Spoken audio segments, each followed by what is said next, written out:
आगमनामुळे या अधिवेशनाला चैतन्य आलं असे महाराष्ट्राचे लाडके मुख्यमंत्री आदरणीय एकनाथजी शिंदे साहेब, आमचे लाडके महसूल मंत्री आदरणीय राधाकृष्णजी विखे पाटील साहेब, आजच्या समारंभाचे स्वागताध्यक्ष आणि महाराष्ट्राचे उद्योग मंत्री आदरणीय उदयजी सामंत साहेब आणि खऱ्या अर्थाने आजच्या या अधिवेशनाचं ज्यांना आपण म्हणू शकतो की खऱ्या अर्थाने हृदय असलेले आणि हृदय सम्राट असलेले आदरणीय आमचे तात्या आदरणीय जाधव साहेब, या ठिकाणी उपस्थित असलेले आदरणीय आमदार योगेश जाधव साहेब, आदरणीय अंकुश कदम साहेब, रघुनाथ चित्रे साहेब, शिवाजीराव भोसले साहेब आणि सर्वच मान्यवर. त्यात एक गोष्ट आपल्याला निश्चितपणे सांगतो की आपल्या अधिवेशनापूर्वी दुसऱ्या कुठल्या अधिवेशनाला मी जाणार नाही असा मी तुम्हाला शब्द दिलेला होता, परंतु मी त्या अधिवेशनाला 20 तारीख दिलेली होती आणि त्यांनी अगोदरच निर्णय घेऊन 15-16 तारीख निश्चित केलेली होती. आणि मुख्यमंत्री महोदयांचं सुद्धा आमचं ठरलेलं होतं की तुमच्या अधिवेशनाला येऊन, कारण सगळेच शिक्षक हे माझे आहेत. मी ज्यावेळेला शिक्षण खात्याचा मंत्री आहे त्यावेळेला सगळे शिक्षक, सगळ्या संघटना माझ्या आहेत आणि त्याच्यामुळे असं ठरवलेलं होतं की 17ला अगोदर आपल्या अधिवेशनाला यायचं आणि नंतर सिंधुदुर्गमधल्या अधिवेशनाला जायचं आणि साहेबांचा प्रोग्रामसुद्धा तसाच निघालेला होता. परंतु 15 आणि 16 ह्या त्या अधिवेशनाच्या तारखा होत्या आणि त्याच्यामुळे तुम्हाला एक गोष्ट मी सांगतो की कुठल्याही अधिवेशनाला गेलो तरी शिक्षक हा शिक्षणाचा आत्मा असतो. विनंती केलेली आहे की तुम्ही माझ्याकडे मागणी केली नाही, पण मी विनंती अशी केलेली आहे की शिक्षक मतदारसंघामध्ये फक्त माध्यमिक शिक्षकांना मतदानाचा हक्क आहे. तो प्राथमिक शिक्षकांना देण्यासाठी एक ठराव एका अधिवेशनामध्ये मी आणतो. तर मग ह्या विनंतीचा तुम्ही विचार करा अशी अपेक्षा करतो आणि माझी त्यांच्या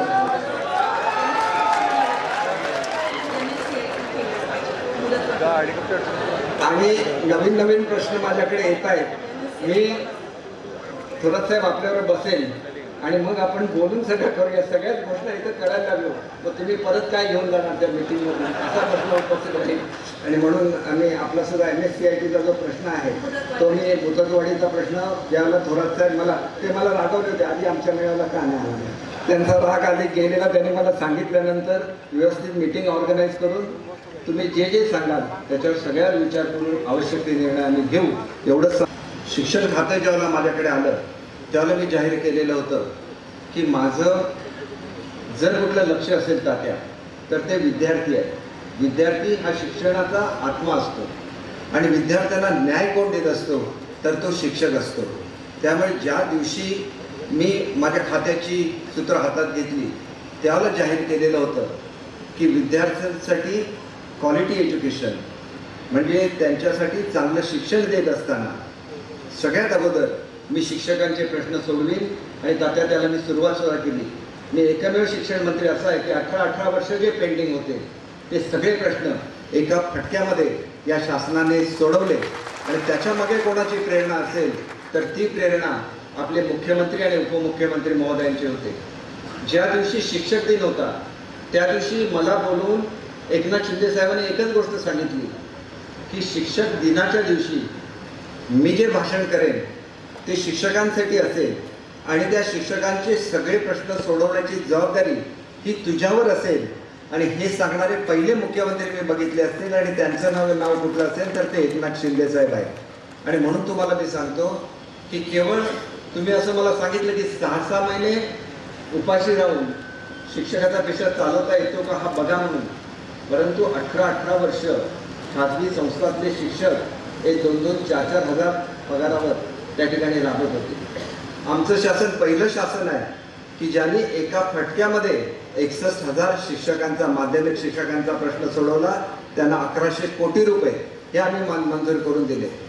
ज्या दिवशी प्राथमिक शिक्षकांचे प्रश्न घेऊन तात्या तुम्ही मला ज्याला पहिल्यांदा भेटला त्यावेळेला तुम्ही सांगितलं की केंद्रप्रमुखांच्या जागा मोकळ्या आहेत. केंद्रप्रमुखांच्या सगळ्या जागा भरण्याचे आदेश मी त्याच दिवशी शिक्षण खात्याला दिले. एवढंच नाही तर त्यावेळेला आपल्याकडे जिल्हा परिषद आणि शिक्षण खातं एकत्रितप्रमाणे प्राथमिक शिक्षकांचे प्रश्न सोडवते. ताबडतोब महाजन साहेबांशी हे केलं. त्याच्यामध्ये त्यांचं जे दुरुस्ती करायची होती रूल्समध्ये, ती रूल्समध्ये दुरुस्ती केली आणि 30,000 शिक्षकांची भरती केल्यानंतर आमची ABPS CG ज्यांच्या मार्फत आम्ही भरती करतो त्यांनाच आम्ही केंद्र प्रमुखांची भरती करण्याचे सुद्धा आदेश दिलेले आहेत आणि लगेच 100% केंद्र प्रमुखांच्या जागा भरल्या जातील एवढं मी आपल्याला निश्चितपणे या ठिकाणी सांगतो. एवढंच नाही तर आपली एक अडचण होती की त्यांना एक्सपिरियन्स नाही म्हणून काही शिक्षकांवर अन्याय झालेला होता. तात्या तुम्ही बघत होता की तुमचं भाषण करताना मी फोनवर बोलत होतो. ताबडतोब शिक्षण खात्याला मी आदेश दिलेले आहेत की सर्व शिक्षक जे ग्रॅज्युएट आहेत त्यांना सगळ्यांना परीक्षेला बसण्याच्या संदर्भातली सवलत ही सुद्धा आम्ही बोलणारी लोक नाही, आम्ही काम करणारी लोक आहोत. आणि म्हणून तुम्हाला सांगतो की तात्या या ठिकाणी शिक्षक सेवक म्हणून 4,000, 6,000, 8,000 लोकांना राबवून घेतलं जात होतं. एकच आश्वासन मी विधान परिषदेमध्ये दिलं. ताबडतोब मुख्यमंत्री उपमुख्यमंत्री महोदयांशी बोललो. 16, 18 आणि 20,000 रुपयाचं आता वेतन आम्ही त्यांना देतो. आणि हे आम्ही नुसतं सांगण्यासाठी करत नाही आणि तुमच्यासाठी असं नाही तर ज्या ठिकाणी आपले मीडिया म्हणजे माध्यमिक विद्यालयामध्ये हे असतात लॅब असिस्टंट असतात, 2,000 रुपये फक्त त्यांचं मानधन होतं. 2,000 वरून थेट 16,000 रुपये आम्ही ते मानधन केलं. कारण आम्हाला कळतं की शिक्षक सुखी असला तर तो विद्यार्थ्याला उत्कृष्ट ज्ञानार्जनाचं काम करू शकतो. आणि म्हणून तुमची जी अपेक्षा आहे मी आता तुम्हाला एकच सांगतो, एका वेळेला पेन्शनचा प्रश्न सुटणार नाही. मी सुद्धा अर्थ खात्याचा 5 वर्ष मंत्री राहिलेलो आहे. ज्यावेळेला नवीन योजना पेन्शन योजना लागू झाली आणि त्याच्यामध्ये एखादा जर सरकारी नोकर, कारण पेन्शन काही तुमच्यापुरती नसते, संपूर्ण आमची जेवढी डिपार्टमेंट आहे सगळ्यांना पेन्शन असते. आणि ही नवीन पेन्शन योजना आमच्या काळात आली नाही तात्या, ज्याला काँग्रेसचं गव्हर्नमेंट होतं त्यावेळेला ही योजना आली म्हणून त्या योजनेला बरं वाईट म्हणतो अशातला भाग नाही. पण तुमचा प्रश्न हा वेगळ्या स्वरूपाचा आहे. तिथं काय आहे की तिथं शिक्षक सेवक नावाची एक कॅटेगरी होती आणि सरकारचं म्हणणं असं होतं की जो शिक्षक सेवक झाला तो ज्यावेळेला परमनंट होईल त्याला जुनी पेन्शन योजना ही फक्त 2005 पूर्वी जे परमनंट झाले त्यांनाच आहे. आणि हा वादाचा मुद्दा 100% आहे. आणि म्हणून मी तुम्हाला सांगतो की एक अडचण अशी झाली होती की नवीन पेन्शन योजना आल्यानंतर जर त्या सरकारी नोकराचं निधन झालं तर त्याला तात्या काहीच मिळत नव्हतं. मी त्याला अर्थ खात्याचा राज्यमंत्री होतो. माझ्या अध्यक्षतेखाली कमिटी झाली. आम्ही त्यांना 1 टाइम पेमेंट दिलं. म्हणजे जरी 1 महिना जरी लागलेला असेल आणि त्याचा मृत्यू झाला तरी आम्ही त्याला 10 लाख रुपये त्या ठिकाणी जाहीर केले. आणि अशा तऱ्हेने सर्व सरकारी नोकरांना आम्ही न्याय दिला. त्यावेळेला या योजनेकडे सगळे सरकारी नोकर जे आमचे होते सगळ्यांनी ह्याचं भरायला सुरुवात केली, मेंबर झाले. परंतु 2005 जे शिक्षक सेवक होते पुढच्या काळामध्ये ते परमनंट झाले तरी त्यांनी ही योजना जॉईन केली नाही. म्हणजे आज प्रश्न असा निर्माण होईल की आज जर आम्ही त्यांना न्याय नाही दिला तर त्यांची त्या तारीखपासून त्याला जुनी पेन्शन सुद्धा मिळणार नाही, नवीन पेन्शन योजना सुद्धा मिळणार नाही. आणि ही खऱ्या अर्थाने याच्यामधलं शिक्षकांमध्ये मोठ्या प्रमाणात दुखाव का झाला तर हे त्याच्यामागचं महत्त्वाचं कारण आहे की आम्ही एकामेकाच्या विरोधात लढत राहिलो. हायकोर्टामध्ये लढलो, आता सुप्रीम कोर्टामध्ये लढलो आणि ह्याच्यामध्ये शिक्षकाची मोठ्या प्रमाणामध्ये गळचिटी झाली. मोठ्या प्रमाणामध्ये हा पेन्शनपासून वंचित होण्याची शक्यता आहे. कारण हायकोर्टाचे निकाल लागले ते सरकारच्या बाजूने लागले. उद्या कदाचित सुप्रीम कोर्टाचा सुद्धा निकाल लागला तर ह्या लोकांनी आपलं कॉन्ट्रीब्युशन नाही भरलेलं आणि त्याच्यामुळे त्यांना पैसे मिळू शकणार नाही. तात्या मी मनापासून काम करणारा मनुष्य आहे. मी ते शिक्षक आहेत की तुमची मतं पाहिजेत म्हणून मी काम करणारा मुळातच मंत्री नाही. मला कळतं की एखादा मनुष्य राबला, जसं खाजगी शाळेतले शिक्षक होते राबले पण त्याला कोणीच विचारलं नाही, पण शिंदे साहेबांनी विचारलं. तसंच हे जे काय प्रकरण आहे हे सोडवत असताना मी साहेबांना विनंती करतो की साहेब जसं तात्यांनी तुम्हाला विनंती केली आहे त्याच्याप्रमाणे अवश्य ही कमिटी नेमा. मला अनुभव जसा शिक्षण खात्याचा आता झाला आहे तसा मी अर्थ खात्याचा मला 5 वर्षाचा अनुभव आहे. माझा हा सगळा अनुभव मी पणाला लावेन तुमच्यासाठी. आणि जे लोक कॉन्ट्रीब्युशन भरू शकलेले नाही टप्प्याटप्प्याने हे करायला लागेल. अगोदर कोण येतील ज्यांनी कॉन्ट्रीब्युशन भरलेले नाही त्यांना एकदा न्याय मिळाला की मग हा प्रश्नाची तीव्रता मोठ्या प्रमाणात शिक्षकांमधली कमी होईल. ही वस्तुस्थिती आहे. आणि म्हणून तुमची मागणी आणि इतर सरकारी नोकऱ्यांची मागणी ही वेगवेगळ्या स्वरूपाची आहे. तुमची मागणी ही न्याय्य स्वरूपाची आहे, कारण या मध्ये कोर्टाच्या केसेस झाल्या, त्याच्यामध्ये वेळ झाल्यामुळे अनेक लोकांनी आपली कॉन्ट्रीब्युशन भरलेली नाही आहे. नवीन पेन्शन चांगली की जुनी पेन्शन चांगली याचा आपण तुलना करू, त्याच्यामध्ये कुठल्या त्रुटी असतील तर त्या त्रुटी आपण दूर करू आणि तुम्हाला तेवढेच पैसे मिळतील याची सुद्धा व्यवस्था आपण करू. परंतु हा मोकळ्या मनाने करायचा विचार आहे. आणि त्याच्यापूर्वी जे 2005 साली लागलेले शिक्षक सेवक आहेत त्यांचा पहिल्या टप्प्यावर तात्या प्रश्न घ्यायला लागेल. तुम्ही जे टप्प्याटप्प्याने म्हणता त्याच्यामध्ये पहिला टप्पा हा 2005 मध्ये जे शिक्षक सेवक होते त्यांच्याबद्दलचा तात्या असला पाहिजे. आणि त्याच्यामुळे मी तुम्हाला खात्री देतो, मी नुसतं बोलणारा मंत्री नाही, मी मुख्यमंत्री साहेब माझ्यावर विश्वास का ठेवतात, मी कुठलंही चुकीचं प्रपोजल घेऊन आजपर्यंत मुख्यमंत्री महोदयांकडे गेलो नाही. आणि तुम्हाला शिक्षकांना सांगू इच्छितो की मुलांसाठी सर्वोत्कृष्ट सुविधा आम्ही महाराष्ट्रामध्ये देणार आहोत. आणि त्याच्यामुळे तात्यांनी जी मागणी केली की विद्यार्थ्यांना एखादा जर BC OBC आहे तर त्याला गणवेश मिळतो, तो दारिद्र्यरेषेखाली असेल तर त्याला गणवेश मिळतो, परंतु ओपन कॅटेगरीचा मुलगा त्याच्या शेजारीच बसलेला असतो, तो हिरमुसला होतो की मला मात्र गणवेश मिळाला नाही. तात्या मुलांनी ही मागणी करण्यापूर्वी ही मागणी मी मुख्यमंत्री उपमुख्यमंत्र्यांकडे केलेली आहे. आणि ज्यावेळेला हे बजेट तुम्ही वाचाल, उपमुख्यमंत्री वाचतील, त्यावेळेला तुम्ही मुख्यमंत्री आणि उपमुख्यमंत्री किती उदार आहेत याचा प्रत्यय ते भाषण ऐकल्यानंतर तुम्हाला येईल. एवढंच मी तुम्हाला सांगतो, कारण माझ्या डिपार्टमेंटची असली तरी घोषणा मी इथं नाही करू शकत. ती घोषणा विधानसभेमध्येच व्हायला लागते, कारण तो बजेटचा विषय आहे. आणि म्हणून तात्या जसा विद्यार्थ्यांच्या गणवेशाचा प्रश्न आहे तसेच तुमचे इतर काही प्रश्न आहेत. इतर प्रश्नामध्ये काही लोकांनी असं म्हटलं की तुम्हाला हेडक्वार्टरला राहण्याचं बंधन केलं पाहिजे, त्याच्यासाठी तुम्हाला ग्रामसभेचा ठराव घ्यायला लागतो. मी तुम्हाला एकच अट सांगतो, तुम्ही वेळेवर शाळेमध्ये चला, कुठलीही अट ती तुम्हाला लागणार नाही एवढी खात्री मी तुम्हाला देतो. तुमचे ज्याला फोटो लावण्याचा निर्णय झाला होता, केंद्र शासनाचा तात्या निर्णय होता, तुम्ही माझ्याकडे आला, एका मिनिटामध्ये महाराष्ट्रापुरतं तो निर्णय बदलण्याचं काम मी केलं. कारण शिक्षक हा मुलांचं जीवन घडवतो, तुम्ही मुलाला नवीन जीवन प्रदान करत असतात. आणि म्हणून कालच्या मेळाव्यात सांगितलं, त्याच्यापूर्वी शिक्षकांच्या ज्या ज्या अधिवेशनामध्ये गेलो त्या त्या ठिकाणी मी सांगितलं, जसं डॉक्टर मनुष्याला जीवदान देत असतो म्हणून त्याला देवदूत म्हटलं जातं. डॉक्टरची गाडी असली की त्याच्यावर DR लिहिलेलं असतं, लोकांना कळतं की ह्या गाडीमध्ये डॉक्टर बसलेला आहे. तसं मी ठरवलेलं आहे की जसं डॉक्टरच्या गाडीवर DR लिहिलेलं असतं तसं शिक्षकांच्या गाडीवर TR लिहिलेलं पाहिजे. आणि ती गाडीसुद्धा पोलिसांनी अडवता कामा नये. एवढी शक्ती ही तुम्ही निर्माण केली पाहिजे, तुमच्या कामगिरीतून निर्माण केली पाहिजे. आणि अशी शक्ती असलेले अनेक शिक्षक आहेत की ज्यांनी प्राथमिक शाळांच्या 8-8 तुकड्या झालेल्या आहेत, तिथं ॲडमिशन घ्यायला लोकांची रांग लागते. अशी कामगिरी तुमच्यातल्या प्रत्येकाकडून घडली पाहिजे असं मला वाटतं. आपला दुसरा एक प्रश्न आहे की आपल्याला आश्वासित प्रगतीचा, की शासकीय नोकर असला की त्याला 10 वर्षांनी 20 वर्षांनी आणि 30 वर्षांनी आश्वासित प्रमोशन मिळतं. परंतु त्यांना फॅसिलिटी नव्हती. ही फॅसिलिटी ज्याला चट्टोपाध्याय समिती आपण नेमली त्याला फक्त शिक्षकांपुरती ही फॅसिलिटी निर्माण केली.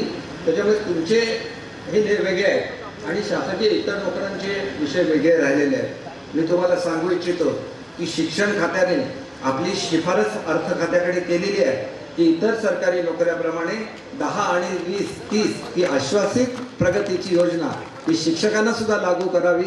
आता मुख्यमंत्री या ठिकाणी आहे, तुम्ही मुख्यमंत्र्यांच्या महोदयांकडे मागणीच करायची असेल, तुम्ही एक समजूतदारपणाची भूमिका तात्या दाखवली म्हणून मला तुमचं कौतुक वाटतं. सरसकट तुम्ही म्हटलं नाही की ताबडतोब पेन्शन बदला, टप्प्याटप्प्याने ते करा. आणि त्याच्यामुळे ही जी आश्वासित प्रगती आहे याचं आमचं प्रपोजल अर्थ खात्याकडे गेलेलं आहे. मुख्यमंत्री साहेब हे आपल्या सगळ्यांचं भाग्य आहे की ते आज स्टेजवर आहेत. उपमुख्यमंत्री महोदयांशी मी बोलेन आणि आश्वासित प्रगतीच्या संदर्भात आपण निश्चितपणे पॉझिटिव्ह निर्णय हा घेऊ एवढं मी आपल्याला या ठिकाणी खात्री देतो. तुमचा वेळेवर पगार व्हावा याच्यासाठी आमच्याकडे स्टेट बँक बरोबर आमची बोलणी चालू आहे. आणि हे सिस्टम डेव्हलप करत असताना सिस्टममध्ये काही फॉल्ट्स ते दूर केले की तुमचा पगार हा याच्यापुढे शिक्षण खात्याकडे किंवा असं जाणार नाही, थेट तुमच्या खात्याला तो पगार त्या तारखेला जमा होईल एवढी मी आपल्याला खात्री देतो. आणि हे करत असताना केवळ तुमचाच नाही तर माध्यमिक शिक्षकांचा पगार सुद्धा वेळेवर त्यांच्या खात्यावर जमा व्हावा ही सुद्धा व्यवस्था तात्या आम्ही करतोय. म्हणून तुम्ही माझ्या मागणी केली किंवा नाही केली तरी मला मुख्यमंत्र्यांची ऑर्डर होती की शिक्षकांचे सगळे प्रश्न सोडवायचे आहेत आणि म्हणून तुम्ही जे प्रश्न लिहिलेले नाही ते सुद्धा सगळे प्रश्न माझ्याकडे आहेत. मी तुम्हाला खात्री देत होता त्या की जसा केंद्र प्रमुखांचा प्रश्न सोडवला तसंच आमचे काही शिक्षण अधिकारी आलेले होते, डेप्युटी डायरेक्टर आलेले होते की आम्ही आमच्याकडे आता डायरेक्टरच्या पोस्ट खाली आहेत, जॉईंट डायरेक्टरच्या पोस्ट खाली आहेत, म्हणून आम्ही खात्यातून तात्पुरत्या स्वरूपात अधिकारी घेतोय. पण हे अधिकारी घेताना जो जी आर गेला त्याच्यामध्ये कुठल्याही अधिकाऱ्यावर कुठलाही अन्याय होणार नाही याची सुद्धा काळजी आम्ही घेणार आहोत. तसंच तुम्ही केवळ आयुष्यभर शिक्षक म्हणूनच काम करावं असं मी बिलकुल म्हणणार नाही. जे चांगली प्रगती दाखवतील त्यांना पुढच्या प्रगतीच्या वाटासुद्धा मोकळ्या झाल्या पाहिजे. याच्यासाठी जो काही निर्णय तात्या घ्यायला लागेल 100% आमचं सरकार तो घेईल. कारण मी ज्यावेळेला नगराध्यक्ष होतो त्यावेळेला मुख्य अधिकाऱ्यांना एकदा मुख्य अधिकारी लागला आयुष्यभर तो मुख्य अधिकारी, कधीच त्याला प्रमोशन मिळत नव्हतं. सुदैवाने मी महाराष्ट्राच्या नगरपालिकांच्या महासंघाचा अध्यक्ष झालो आणि आम्ही नगरपालिकांचा प्रश्न नाही मांडला त्यांच्याकडे, आम्ही आमच्या मुख्याधिकाऱ्यांचा सुद्धा प्रश्न मांडला. ते आयुष्यभर त्यांनी मुख्याधिकारी राहायचं का? सरकारने आपला निर्णय बदलला. पुढच्या काळात हे मुख्याधिकारी हे आता अनेक कॉर्पोरेशनचे कमिशनर सुद्धा झालेले आहेत. तसंच उद्या आमचे शिक्षक सुद्धा शिक्षण खात्यामध्ये चांगले अधिकारी व्हावे ही सुद्धा माझी मनापासूनची इच्छा आहे. आणि त्याच्यासाठी जो काही निर्णय घ्यायला लागेल तो आदरणीय मुख्यमंत्री महोदयांच्या मार्गदर्शनाखाली घेतला जाईल एवढी मी आपल्याला खात्री देतो. आपल्या काही मागण्या आहेत त्याच्यामध्ये कमी पटसंख्येच्या शाळा बंद करू नये अशी आपली एक महत्त्वाची मागणी आहे. मी आपल्याला सांगू इच्छितो की कधीही कमी पटसंख्येच्या शाळा बंद करण्याचा निर्णय हा शासनाने घेतलेला नाही किंवा पुढे सुद्धा घेणार नाही. आपल्याला संख्या वाढवायची आहे मुलांची, मुलांना चांगलं शिक्षण द्यायचं आहे, त्याच्यासाठी जे जे करायचं ते करायची आमची तयारी आहे. आदरणीय मुख्यमंत्री महोदयांनी त्याशी कॅबिनेटमध्ये विषय होता PM श्री योजनांच्या शाळा सुरू करायच्या. एका विषयावर अर्धा तास मुख्यमंत्री महोदयांनी कॅबिनेटची मीटिंग पुढे चालवली. प्रत्येक गोष्ट आम्हाला सांगितली. मुलांना चांगल्या टॉयलेट्स पाहिजेत, मुलांना चांगल्या मैदानं पाहिजेत आणि एवढंच नाही तर या प्रत्येक गोष्टीसाठी त्यांनी आर्थिक तरतूदसुद्धा करायची आम्हाला सूचना दिल्या. मला तुम्हाला सांगायला आनंद होतो की शाळांमध्ये चांगल्या टॉयलेट्स व्हाव्या याच्यासाठी यावर्षी 590 कोटी रुपयाची तरतूद केलेली आहे की जेणेकरून तुमच्या शाळांना चांगल्या कंपाऊंड वॉल्स असतील, चांगल्या टॉयलेट्स असतील आणि म्हणून इतर काही जे तुम्ही अपेक्षा तुमच्या आहेत की तुम्हाला चांगले इंटरॅक्टिव्ह TV दिले जातात, त्याच्यामधून तुमच्या शिक्षणाचा दर्जा वाढलेला आहे. पण अनेक ठिकाणी विजेचं बिल भरायला शाळांकडे पैसे नसतो, याची सुद्धा आम्ही तरतूद केलेली आहे. आणि ह्याच्यासाठी 1418 कोटी रुपयाचा निधी हा आम्ही ट्रान्सफर केलेला आहे. याच्या पुढच्या काळामध्ये तुमच्या कुठल्याही शाळेचं कनेक्शन कापलं जाणार नाही याची काळजी सुद्धा आम्ही निश्चितपणे घेतलेली आहे. चांगलं आपण शिक्षण द्या, चांगलं मुलांवर प्रेम करा, मुलांचं पुढचं भवितव्य तुम्ही घडवणार आहात. आपण एक पंतप्रधान महोदयांचं स्वप्न साकार करून दाखवायचं आहे की 5 वर्षामध्ये हा देश जगातला सर्वात तरुण देश बनणार आहे आणि जगभराला त्यांना जी मॅनपॉवर लागते हे देण्याची जबाबदारी भारतावर आहे.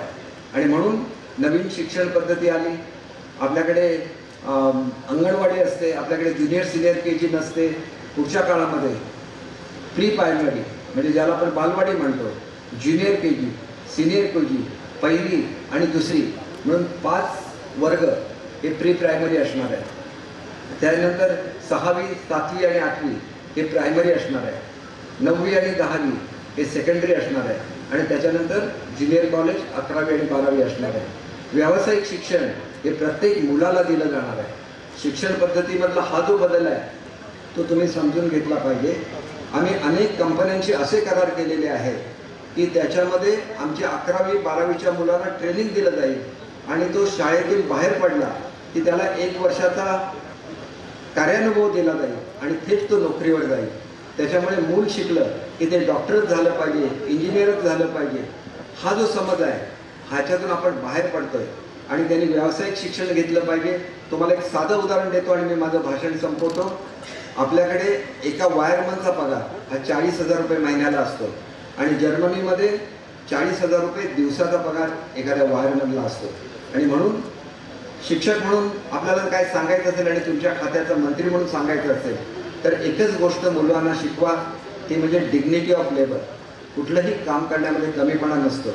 आणि म्हणून पुढच्या काळामध्ये मुलांना आपल्याला शेतीचं शिक्षण द्यायला लागेल, आपल्याला बागायतीचं शिक्षण द्यायला लागेल, पर्यावरणाचं शिक्षण द्यायला लागेल, त्यांना वायरिंगचं शिक्षण द्यायला लागेल, त्यांना फिल्म मेकिंग कसं असेल त्याचं शिक्षण द्यायला लागेल, TV सिरियल्स कशा बनवायच्या याचं शिक्षण द्यायला लागेल. हे आपण पुढच्या काळात करणार आहोत. पण त्याचा बेस तुम्ही घडवणार आहात.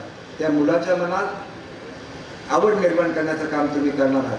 जी मुलं परदेशात जाणार आहेत त्यांना त्या त्या देशाच्या भाषा शिकवण्याचं काम हे सुद्धा शिक्षण खातं करणार आहे. आणि म्हणून आपल्याला एक लक्षात घ्या, तुम्हाला आम्हाला मिळून एक सशक्त भारत देश बनवायचा आहे. आणि ते करण्याचं काम, ते पवित्र काम तुम्ही सगळे करताय याचा मला सार्थ अभिमान आहे.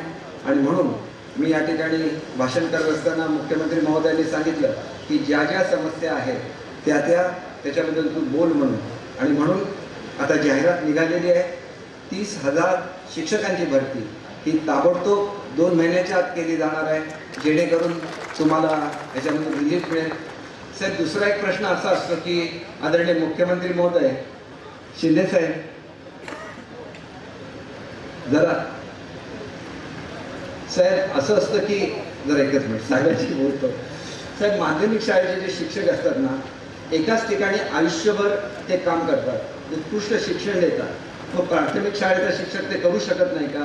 त्यांची इच्छा असेल तर त्यांना तिथंच ठेवायला काय हरकत आहे? कशाला त्यांच्यावर तो काय सरकारी नोकर आहे का, तलाठी आहे, एकाच ठिकाणी राहायला त्याचे संबंध निर्माण होतील आणि मग तो सातबारा देताना कुठेतरी पार्शल राहील. शिक्षक हा शेवटी शिक्षक असतो आणि तो पवित्र असं काम करत असतो. त्याला जर निर्णय घ्यायचा असेल तर बदल्यांच्या संदर्भात तुम्ही एक मीटिंग बोलवा आणि बदल्यांचं धोरण आहे एक कायमस्वरूपी असं बनवा की शिक्षकाला जिथं राहायचं असेल तिथं त्याने काम करावं. आणि निश्चितपणे उत्कृष्ट शिक्षण हे विद्यार्थ्यांना द्यावं. निश्चितपणे याच्यासाठी सुद्धा मी आदरणीय मुख्यमंत्री महोदयांशी बोलेन. तात्यांशी बोलत असताना तात्यामध्येच तुम्हाला डिस्टर्ब करायला लागलं, परंतु तात्या काही प्रश्न हे तुमचे असतात जे सोडवले गेले पाहिजे. मी आपल्याला खात्री देऊ इच्छितो की जवळजवळ प्रत्येक प्रश्नाच्या संदर्भात मी सगळ्यांना सांगितलेलं आहे की सगळ्या प्रश्नांची यादी काढा. जे जे प्रश्न आपण सोडवू शकतो ताबडतोब सोडवू. ज्याच्यामध्ये आर्थिक बोजा येतो टप्प्याटप्प्याने सोडवू. आपला एक प्रश्न आहे जो मुख्यमंत्री महोदयांच्या संदर्भात आहे. आणि म्हणून मी आदरणीय मुख्यमंत्री महोदयांना तुमच्या समक्षच सांगतो की साहेब काय आहे की आपल्याकडे काही महानगरपालिका या खूप स्ट्रॉंग असतात. आपली सर पद्धत अशी आहे की आपण अ वर्गाला 80%, ब वर्गाला 90%, क वर्गाला 100%, जशी आपण ग्रँट देतो तसं महापालिकेमध्ये सुद्धा कॅटेगरी केली पाहिजे. आणि ज्या क वर्गाच्या आणि ड वर्गाच्या महापालिका आहेत त्याच्यामध्ये 100% त्यांना अनुदान देऊन ते थेट शिक्षकाच्या अकाउंटला जमा केलं पाहिजे असं मला शिक्षण मंत्री म्हणून वाटतं. आणि म्हणून मला वाटतं की आपण नगरविकास मंत्री म्हणून याच्यावर निश्चितपणे विचार कराल. आमची शिक्षण खात्याची तयारी आहे की ज्या महानगरपालिका आर्थिकदृष्ट्या कमजोर आहे तिथं थेट शिक्षकांचे पगार झाले पाहिजेत. कारण त्यांच्याबरोबरच खाजगी शाळांना आम्ही 100% पगार पोच करत असतो, परंतु त्या महापालिका मात्र आपल्या शिक्षकांना 4-4, 5-5 महिने पगार देऊ शकत नाही. आणि आमची शिक्षकाची आलेली ग्रँट ही स्वतः दुसऱ्या कामाला वापरतात. हे कुठेतरी थांबलं पाहिजे. तुमचा पगार तुमच्या थेट अकाउंटला जमा झाला पाहिजे. हे सुद्धा मी मुख्यमंत्री महोदयांशी बोलेन. आज का आम्ही ह्या तयारीने आलेलो नव्हतो, परंतु ते एक असे मंत्री आहेत की त्यांना मागण्याच्या पूर्वी ते देत असतात. आणि म्हणून अशा मुख्यमंत्र्यांच्या पाठीशी आपण सर्वजण ठामपणे उभा राहाल याची मला खात्री आहे. आणि आपले मनापासून आभार मानतो आणि माझे लांबलेले 2 शब्द संपवतो. जय हिंद, जय महाराष्ट्र.